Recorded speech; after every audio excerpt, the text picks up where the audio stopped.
What could ever possibly motivate somebody to become a serial killer, to randomly kill complete strangers?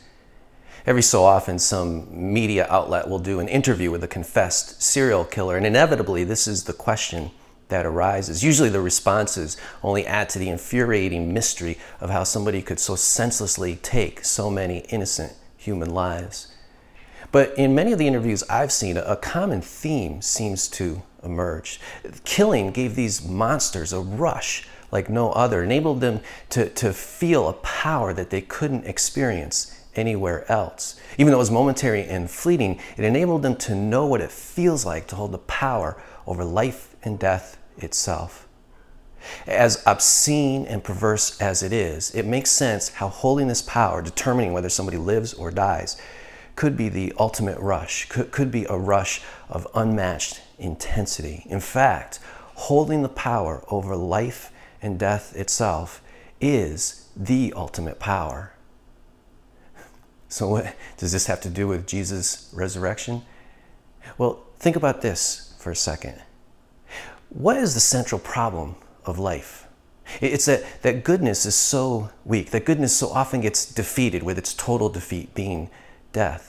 But if Jesus is risen, then his resurrection reverses that. Jesus was pure goodness, the ideal moral human being, perfect goodness incarnate in the flesh. And if the power of a life and death itself is the ultimate power, then his resurrection is the ultimate victory of that moral goodness over evil. Perfect goodness conquers our greatest nemesis, death itself. See, in the union or the fusion of perfect goodness and perfect power, the resurrection utterly reverses the central problem of life. A number of very well-known scholars from various different disciplines, including people like J.R.R. Tolkien, C.S. Lewis, C.G. Jung, Joseph Campbell, Jordan Peterson, have all pointed out how deeply woven into our psyche is this archetype of good conquering evil. And many of them, each in their own way, have pointed out how Jesus' resurrection is the fullest expression of this archetype of good conquering evil. Some of them have even gone on to point out how every other myth is only in some vague way pointing to this one. All the other myths, especially those of dying and rising gods, are simply anticipating Jesus' resurrection.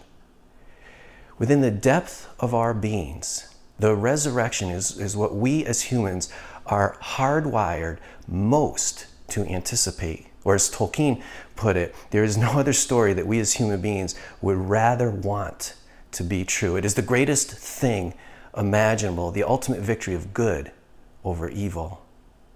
Of course, when people start talking about the resurrection as the ultimate archetype, what they are usually saying is, or what they usually mean, is that it didn't really happen. Like the other dying and rising God myths, it has symbolic meaning. It may even point accurately to the ultimate nature of things, but it's ridiculous to think it's anything more than a myth, that somebody actually came back from the dead.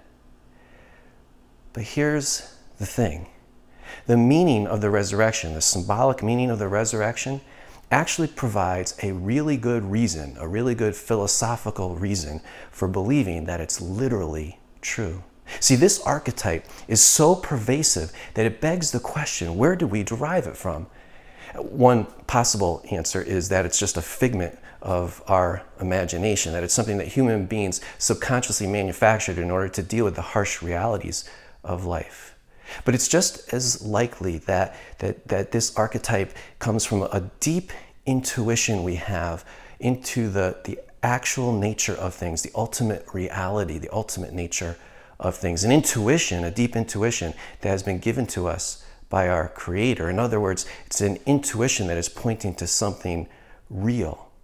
In fact, there is no convincing naturalistic explanation for why we would have this intuition in the first place, which suggests that it is pointing to something real. For example, evolutionists are almost universally agreed that altruism for a stranger is something that can't be explained through natural selection. It holds no selective advantage. Since altruism for the stranger is something we consider a highest good, one of the noblest dimensions of humanity, and therefore has to be absolutely fundamental to this archetype that Jesus embodied of perfect goodness, then the most likely explanation is that it's pointing to something real. And if that's the case, then the resurrection is what we should naturally anticipate happening. There are two other things on top of this, two other critical distinctions between the resurrection and all other archetypal myths. First, all those other myths were never supposed to be anything other than a myth. No one telling the stories of dying and rising gods actually thought the God came back from the dead, let alone would stake their life on that. They were always presented as myths. But when it comes to Jesus' resurrection, many of those who knew him in his earthly life, in the wake of his death, began proclaiming unto their own deaths that he had literally come back from the dead. Jesus' resurrection is consistently presented as a historical event. Second, the story of Jesus is told in a way that nobody at the time could have imagined. The transcendent God taking on finite human flesh and then suffering utter rejection and humiliation, and then coming back, resurrecting with a glorified body that had transcendent qualities that no earthly body should have. These things wouldn't have been conceivable prior to Jesus' resurrection. The story is told in a way that no myth, no human being could ever anticipate. And when you put all this together, the resurrection is told as a real myth, meant always to be presented as a historical event. And it's told in a way that nobody at the time could have imagined, could have invented or come up with. And yet, it's the ultimate archetype. It's the exact thing that we as humans have been anticipating most all along. Clearly, this is the story that we would most want to be true.